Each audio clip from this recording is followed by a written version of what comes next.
Espíritu. Lectura del Santo Evangelio según San Juan. Gloria a ti, Señor. En aquel tiempo el gentío dijo a Jesús: ¿Y qué signo haces tú para que veamos y creamos en ti? ¿Cuál es tu obra? Nuestros padres comieron el maná en el desierto, como está escrito: pan del cielo les dio a comer. Jesús les replicó: en verdad os digo, no fue Moisés quien os dio pan del cielo, sino que es mi Padre el que os da el verdadero pan del cielo. Porque el pan de Dios es el que baja del cielo y da vida al mundo. Entonces le dijeron: Señor, danos siempre de este pan. Jesús les contestó: yo soy el pan de vida. El que viene a mí no tendrá hambre. El que cree en mí no tendrá sed jamás. Palabra del Señor. Gloria a ti, Señor Jesús. La primera lectura hemos visto, continuando siempre, Hechos de los Apóstoles en este tiempo de Pascua. La segunda parte de lo que es el martirio de San Esteban. Ayer veíamos la primera parte y hoy es Esteban que ante el pueblo y ante los ancianos, ante los escribas, pues como diríamos aquí, les canta la caña, o sea, les viene a decir que no se enteran de nada de la fe y ellos son los maestros de la fe, duros de cerviz, incircuncisos de corazón y de oídos. Vosotros siempre resistís al Espíritu Santo. Con buenas palabras, pero no puede ser más duro. Está diciendo en el fondo que de religiosos nada, de Dios pasan y no se enteran de qué va toda la película de las cosas de Dios. Siempre resistís al Espíritu Santo lo mismo que vuestros padres. Eso, por desgracia, también pasa bastante en nuestra época. Hubo un profeta que vuestros padres no persiguieran. Ellos mataron a los que anunciaban la venida del justo. Y ahora vosotros lo habéis traicionado y asesinado. Recibisteis la ley por mediación de los ángeles y no la habéis observado. Está diciendo que han traicionado todo.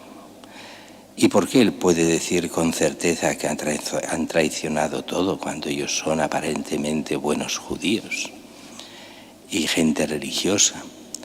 Pues porque ¿qué era la religión judía sino preparación a Cristo? ¿Qué son todos los profetas y todos los libros sapienciales sino preparación a Cristo, donde se habla de Cristo?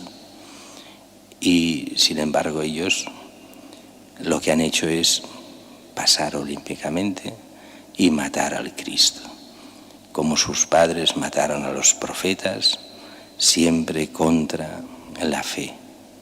Y eran los responsables de la fe. Era la corrupción de los que tenían que ser fieles. Por desgracia también en nuestra época pasa muchas veces, no solo de los que tenían que ser fieles. ¿Cuántas veces lo hemos visto? Gente, y aquí entra la libertad humana de forma dramática, aquello que alguno llamaba la teodramática, o sea, el drama de Dios en el mundo. Gente muy bien educada en la fe y que ha traicionado del todo la fe. Gente que no daríamos nada por ellos porque no tuvieron ningún tipo de formación y se convierten y pasan a ser cristianos y buenos cristianos. En el fondo no es como algunos dicen, bueno, es que yo nací en ese ambiente. No, hay gente que nace en ambientes malos y se convierte. Hay gente que nace en ambientes muy buenos y traiciona la fe. Y eso lo hemos visto muchísimas veces, también en nuestros tiempos, en estas últimas generaciones. Y traicionan del todo y se venden. Se venden a quién, en el fondo al diablo, pero no se dan cuenta ellos. Ellos piensan que actúan en la libertad, en la no sé qué, en mil cosas. Y en el fondo se han dejado llevar por sus propios intereses, pasando olímpicamente de todo, de Dios, del bien, de la verdad. No les interesa. Y cuando se dice esto a esta gente, hacen exactamente lo mismo que dice aquí los Hechos de los Apóstoles. Oyendo sus palabras se recomían en sus corazones, rechinaban los dientes de rabia. Como tanta gente cuando se le dice la verdad, no la quieren aceptar.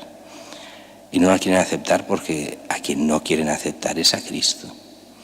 Ese es el problema, ese es lo que divide el mundo. Seguir de verdad a Cristo o no seguirlo. Quererlo o no quererlo, ser discípulos suyos o dejarse llevar muchas veces sin darse ni cuenta por el demonio. Y entonces nos dice que Esteban, lleno de Espíritu Santo, fijando la mirada en el cielo, vio la gloria de Dios y lo dijo: veo los cielos abiertos, el Hijo del Hombre de pie a la derecha de Dios. ¿Cómo este Jesús que hemos matado decirnos que está a la derecha de Dios? No.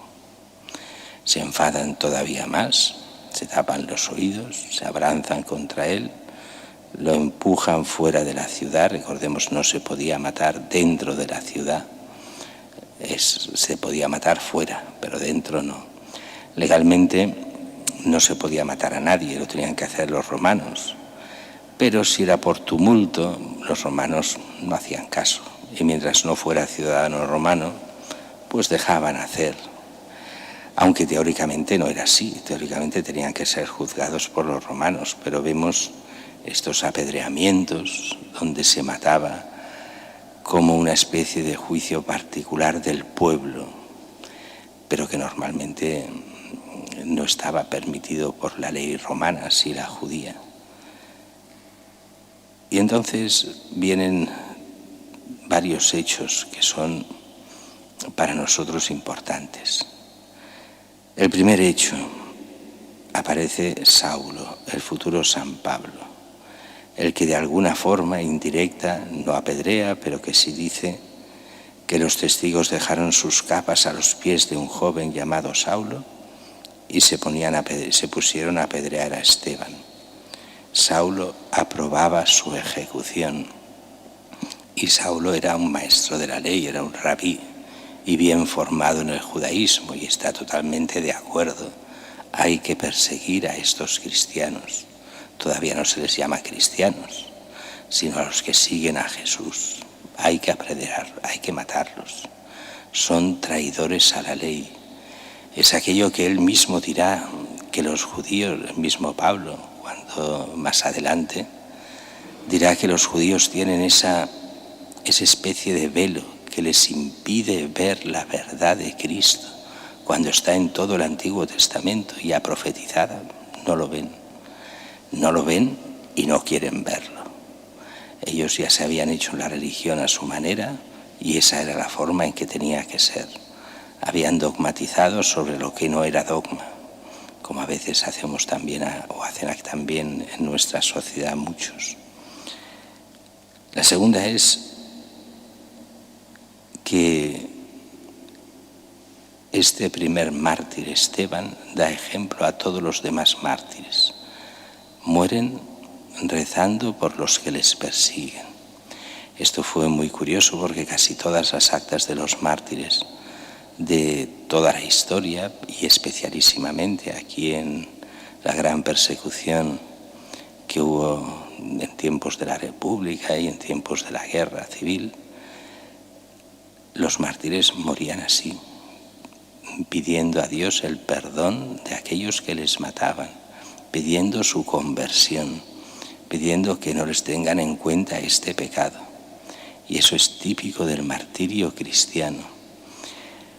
Normalmente cuando uno lo matan piensa, bueno, crea un odio. Ante el odio contra la fe, el odio contra los que les persiguen. Pues no, en el mundo cristiano el mártir se da cuenta que no le odian a él, le odian a Cristo. Y por eso hay que pedir a Cristo que dé la conversión a aquellos que odian. Y Él es el primero que muere en odio, después de Cristo, claro, en odio a la fe. Mientras que el Evangelio de hoy continuamos con este capítulo 6, el capítulo del Sermón del Pan de Vida, que empieza hoy, de hecho. Aunque ya hemos visto algo, pero ya empieza más bien hoy. El gentío dice a Jesús: ¿qué haces? ¿Qué signo haces? Para que veamos y creamos en ti. Recordemos, los judíos piden signos, milagros, pero no los milagros que hacía Jesús. Signos en el cielo, cosas absolutamente espectaculares, y así sabremos que eres el Mesías. Y ellos mismos dicen: ¿cuál es tu obra? Nuestros padres comieron el maná en el desierto. Como está escrito, pan del cielo les dio a comer. O sea, Moisés sí que era un gran profeta, ese nos dio lo que era el maná, esa comida extraña, milagrosa, decían ellos. Bueno, y entonces Jesús empieza esta explicación del pan de vida. En verdad os digo, no fue Moisés quien nos dio el pan del cielo, sino como diciendo, aquello era solo profecía del auténtico pan del cielo, sino que es mi Padre el que os da el verdadero pan del cielo. El pan de Dios es el que baja del cielo y da vida al mundo. Señor, danos de comer ese pan, ¿no? Como comieron nuestros padres en el desierto. Yo soy el pan de vida, dice Jesús. Y ese pan de vida, que lo iremos viendo más adelante, pero es la persona misma de Jesús, que se expresa en dos formas. Por una parte, toda la enseñanza de Cristo es pan de vida para nosotros, pero Él lo irá aclarando más. Mi cuerpo es verdadera comida, mi sangre verdadera bebida, lo veremos los próximos días. Y está haciendo ya en la catequesis sobre lo que será la Eucaristía. Y en la Eucaristía tenemos el pan de vida de su palabra, el pan de vida de su cuerpo y de su sangre, ese alimento necesario para vivir en cristiano y poder llegar a la vida eterna.